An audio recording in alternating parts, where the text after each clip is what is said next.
আসসালামু আলাইকুম বন্ধুরা, আজ আমরা চলেছি বাংলাদেশের অন্যতম জনপ্রিয় ভ্রমণস্থান চট্টগ্রামের পতেঙ্গা সমুদ্র সৈকতের পথে। চলুন ঘুরে দেখি এই প্রাকৃতিক সৌন্দর্যের স্বর্গভূমি। নদী আর সাগরের মিলনস্থান পতেঙ্গা। এখানে কর্ণফুলী নদী এসে মিশেছে বঙ্গোপসাগরে। সৈকতের বালুর উপর হাঁটলে যেন মনে হয় সব চিন্তা গলে যাচ্ছে ঢেউয়ের সাথে সাথে।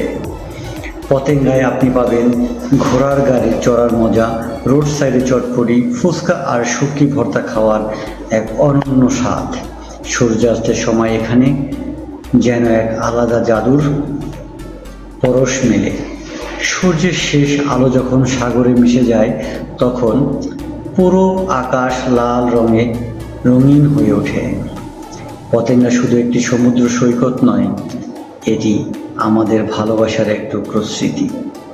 আপনি যদি চট্টগ্রামে আসেন, এই দর্শনীয় স্থান বা ভ্রমণ প্রেয়সী সেই সমুদ্র সৈকত মিস করবেন না। ভিডিওটি ভালো লাগলে লাইক দিয়ে চ্যানেলটি সাবস্ক্রাইব করে কমেন্টে জানিয়ে দিন আপনার প্রিয় ভ্রমণের স্মৃতি। ধন্যবাদ সবাইকে।